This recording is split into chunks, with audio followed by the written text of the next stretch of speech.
acho que não preciso falar nada, né? Muito bem, muito bem, muito bem. Venom, estamos aqui mais uma vez para dissecar um álbum de metal e é claro, é que desnecessário dizer, né, a importância desses caras pro metal, né? Inventores do termo, inventores do estilo black metal. Eu sei que isso é muita discussão, né? Quem fez, quem não fez. Ah, mas os caras eram caricatos, não eram zoeira. Tinha gente que fazia isso mais sério, não importa. Eles são os responsáveis por começar. E eu lembro que nesse período todo mundo tinha medo dos caras, né? Lá nos anos 80 as pessoas acreditavam naquelas coisas que eles faziam, nas letras. Então os caras botavam medo em todo mundo, né?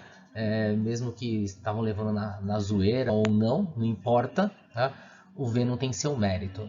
E hoje a gente vai dissecar aqui esse trabalho, o The Singles, né, de 80 e 86, que de cara já tem uns problemas, né? Porque as faixas que estão aqui são até 84, se eu não me engano, 85, né? Até o álbum Possessed, não tem nada de 86 aqui não, né? Principalmente porque a banda já estava desmontando, né? Se desfazendo, ficando aí só praticamente com a saída do Mantas, né? Ficando o Cronos, o baixista, vocalista e o Abaddon, né?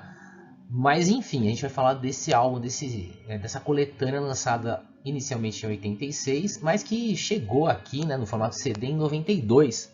É interessante porque com a história legal aí desse CD, pelo menos quando eu adquiri, né, é uma leva de CDs que devia ser muito barato para importar, né? Então as lojas, principalmente uma loja chamada Mapping, né, e uma loja chamada, deixa eu ver se eu lembro agora, Sears também, né?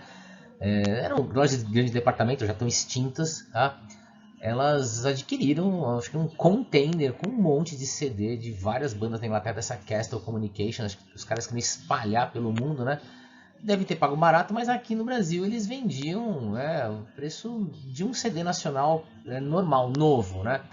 Mas pra gente que não tinha acesso a nada, meu, onde já se viu, né? CD tava começando, já era uma coisa poucas pessoas compravam. Então quando eu vi esse negócio aqui, esses CDs dos singles do Venom, nossa, era um excelente, era um clássico dos clássicos aqui, ainda mais de músicas que eram muito raras, né? E aí já entra nessa história que o Venom, só o Venom sabia fazer, né? Vamos dar uma passadinha aqui ó, em frente, né?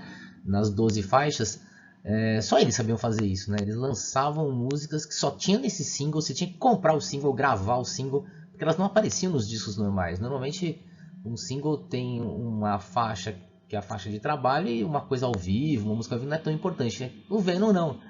O Venom tinha músicas que só estavam no single, né? E é o que a gente vai falar para vocês aqui, dissecando essas 12 faixas aí, né? Que aparecem nesse CD, tá bom? Então vamos lá, né, começar a falar de cada uma delas. Embora acho que a gente nem precise falar muito, mas vamos lá, para quem não conhece, né? O Venom é uma banda então bem pesada para a época, né? Sem nenhuma produção esmerada, assim. Os caras confiavam na barulheira, né? No tom do massacre sonoro que eles iam impor, né? Mais ou menos como se fosse um Motorhead mais acelerado, mais sujo, né? Em League with Satan, então, acho que é onde tudo começa, né? Essa estava no álbum deles, no primeiro álbum, tá? Assim como a segunda aqui, mas essa aqui é a versão do single. Acho que elas são um pouquinho diferentes, alguns detalhes diferentes em relação a quem entrou pro álbum, né? Eu lembro que essa faixa primeira me assustava demais, tinha medo dela, né, quando eu era moleque, e acho que é um dos clássicos do grupo, né? É uma faixa lenta, pesada, né? E o vocalista Cronos vociferando só blasfêmias, né? Enfim, vamos para a segunda. Live Like a Angel, Die Like a Devil, né? Interessante essas letras. Essa aqui é bem acelerada, como eu falei, parece um Motorhead mais sujo e blasfemador, assim, né? Eu gosto pra caramba dessa música, acho ela bem legal, assim, as soluções que eles deram, né, pra velocidade e o peso, né? É uma música bem interessante. Eu sempre gostei do trabalho de bateria do Venom, né? O baixo era toscão mesmo, as guitarras eram boas, né? E a bateria sempre achei um destaque, né, nas gravações desse trio, né? Os caras tinham que se virar com um trio aqui, né?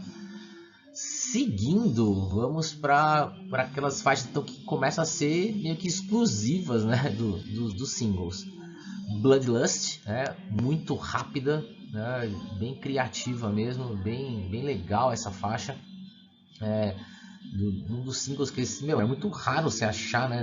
Aqui no Brasil, uma pessoa ou outra que tinha esses singles e com as capas, viam 3 versões com capas diferentes. Tinha gente que queria ter todas essas capas. Acho que aqui começou a ter essa história de fazer singles com versões diferentes, né? Um single com 2 músicas, single com 3 músicas, 7 polegadas, 12 polegadas, assim vai, né? Seguindo para a quarta faixa, vamos para In Nomine Satanas, né? Então um pouquinho aqui de latim de repente, né? Ela é mais cadenciadona, nunca me chamou a atenção, embora os fãs considerem uma música clássica também da banda, né? Eu achei ela já um pouco menos criativa pelo que eles já conseguiam fazer.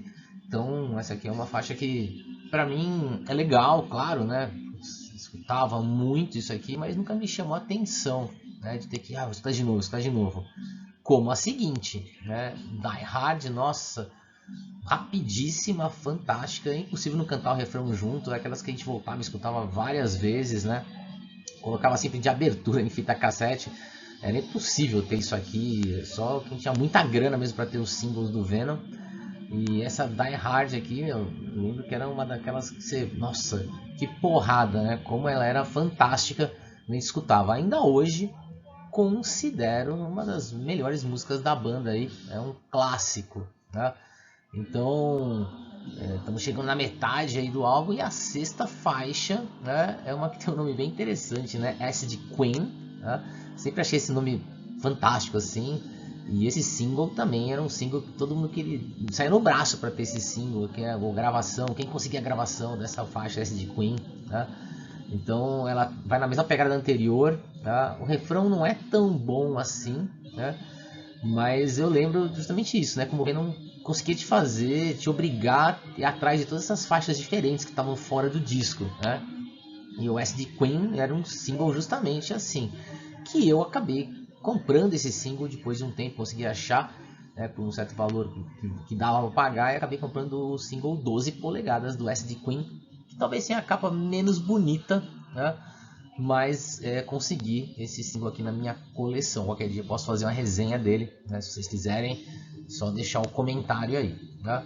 Então com isso a gente chega na metade, né, desse álbum, que foi lançado como vinil também, lá nos anos 86, com Acid Queen. Vamos dizer que é quase um clássico, né? Aqui, gente, só pra citar, né, a gente vai falar isso mais pra frente, mas o que tem do CD é isso aí, não tem mais nada, né? A última coisa que tem é essa imagem aqui, que é a cópia da capa, né? Então não tem muita coisa que falar. Chegando na sétima faixa, vamos para Bursting Out, né? Mais um momento acelerado também, uma faixa muito boa, não chega a ser um clássico dos clássicos aqui da banda, né? Inesquecível, mas uma faixa legal, uma faixa boa. Excelente mesmo é a próxima, né? Warheads, né? Como não cantar também o refrão dessa faixa arrastadona, emblemática, né? Com aqueles vocais únicos, né, que o Cronos conseguia fazer, e aquele peso de bateria também insuperável, né? Então Warheads é uma música clássica do Venom aí, pode estar entre as melhores do grupo, daquelas arrastadas. Eles conseguiram fazer músicas tanto velozes como arrastadas, muito boas. Seguindo para Lady Lust, né? Outra rápida, bem ríspida, né? Tem um destaque aqui para as guitarras, né? Afiadíssimas aí do Mantas, né?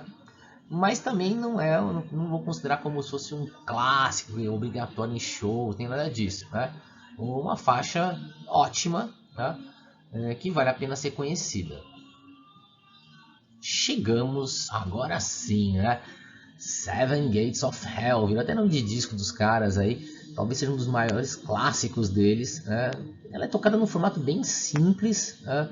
Mas o clima dela é sensacional. Então, vai que 3 caras conseguiam fazer isso, né? Impressionante. E aí que a gente tem que dar um braço a torcer mesmo, porque eles fizeram uma coisa que ninguém fazia, era inusitado, era inédito naquele período, né? Hoje algumas pessoas podem achar assim, ai, que tosco, né? Que ruim. Mas a gente tem que dar um valor para os caras que eles conseguiam fazer, né? Pela originalidade e pela massa de violência sonora para aquela época, né? Até que, como eu falei, eles influenciaram milhares e milhares de bandas que vieram depois, né? Formando os sons mais extremos chamados black metal. Não existia nada disso antes do Venom, né? Então o Venom abriu as portas aí, né? Literalmente todas as 7 portas aí, né? Seven Gates of Hell, tá? E essa é uma faixa clássica, se você não conhece, precisa dar uma chance para ela, né? É uma das mais longas aí, quase 5 minutos e meio. Aqui tem uma faixa interessante, né? Manitou, ela vai muito na mesma pegada do Warheads, né? Bateria ali, né? O surdão ali tocando forte, clima lento, mas eu acho que a Manitou é tão boa quanto. Ela não chega a ser emulação, nem cópia, nada, né? Mas é uma das versões mais legais dessas arrastadas, pesadas, porque eles também estão falando de um tema diferente, né? Falando aí do folclore ou da tradição norte-americana, dos índios norte-americanos, né? Manitou, sobre isso. Então eles conseguem falar de um tema diferente do que eles estavam falando habitualmente, né? Sair um pouco daquela linha habitual dos caras, mas com o som típico de Venom, tá? E a sacada da bateria aqui é sensacional, os truquezinhos, né? Eu acho essa música clássica, gosto pra caramba. Algumas pessoas torcem o nariz pra ela, né? E aqui tem uma história interessante, porque a versão do single tem 4 minutos. E aqui ela ficou com quase 3 só, né? Eles cortaram um trecho da faixa, não sei se era para caber, embora o CD aqui tava sobrando tempo, né? Não sei porque eles fizeram isso, né? Mas acho que todas as versões, acredito, todas as versões sejam assim, né? Sejam lá para os 4 minutos, porque tem a bateria, né? Ela para e volta, para e volta. É mais ou menos como o Motorhead fez com o Overkill, né? Só que o Overkill é rapidão, aqui é mais lentona, é uma batidona seca lenta, né? Se é que você não conhece. Então, não sei o que aconteceu aqui. Se alguém souber explicar, né? Se eles realmente cortaram a faixa, ou se tem uma versão mais curta, né, de Manitou, coloca aqui pra gente saber. Fechando o álbum Dead of the Night, né, que estava no single de Manitou, tá? Eu acho que é uma das mais fracas. Ela é uma faixa interessante, legalzinha, mas ela é uma coisa já mais repetitiva, né? Não sei, é legal, eu gosto dessa música, não é ruim não, o refrão é interessante.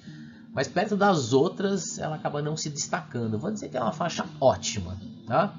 E aí a gente vai escutar mais um trechinho de Venom.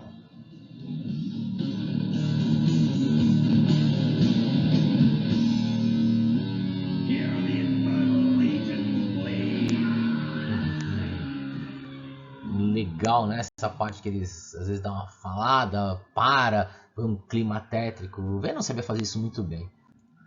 Vamos para a minha avaliação, né? O que estraga esse disco? A arte, né? Uma capa ridícula, sem encaixe nenhum, sem informação técnica nenhuma, só uma listagem de músicas, mais nada, né? Devia dar 0, para falar bem a verdade, né? Os músicos nunca foram gênios, né? Excepcionais, técnicos, mas bons, acima da média, né? Acho que tirando do Cronos, mas o vocal dele compensa, né? O que ele faz com baixo, que é só bater ali. Mas a bateria e a guitarra vão muito bem. A produção, ok, porque são produções de single lá dos anos 80, então eu vou dar um setão. Em alguns momentos melhores, outros momentos mais rasgados, seco, mas olha, deve até ser um pouquinho melhor essa produção. E é claro, né, as composições fantásticas aí, 8, só não é uma nota maior, porque tem algumas faixas que elas são de versão single e depois foram melhoradas. Tem a história da Manitou que foi cortada, não sei, né? E é claro, podia ter outras faixas também aqui, tá? Isso aí faz o seguinte, né? Um 6,3. Então o que significa isso? Se você é fã da banda, você vai correr atrás desse lançamento aí, embora você vai achar todas essas faixas nos relançamentos dos discos da banda, né? Então tudo que foi relançado já em CD, os caras colocaram já esses singles, tem coletâneas com esses singles, tem coletâneas com esse single e mais coisas, tem coisas muito mais completas, do que este álbum. Então, recomendo apenas para quem realmente é colecionador do Venom e quer ter esta versão em CD da Castle Communication, né? Tem várias versões, umas 4 versões diferentes dessa coletânea. Então não é uma coisa assim para você que não conhece a banda, vou começar por isso aqui. A não ser que você ache o CD por aí muito barato, uma pichincha, né? Aí você compra para ter esses singles aí. Mas existem coletâneas muito melhores, com mais músicas, mais completas. E se você quiser essas músicas desses singles, você vai encontrar, né, na coleção do Venom mesmo, de outros álbuns aí. Pelo menos 3, 4 primeiros álbuns, você vai encontrar todas elas espalhadas, né, por esses álbuns, tá bom? E aí, você curte Venom ou não curte Venom? O que você acha, né? Essas faixas aqui dessa coletânea realmente são boas? Valeu a pena colocar esses singles todos juntos ou não? Quero saber aí a sua opinião, né? Concorda com a minha nota em relação a esse lançamento? Deixa a sua ideia aqui, sua opinião, e a gente vai discutindo sobre isso, tá bom? Valeu, galera, até a próxima!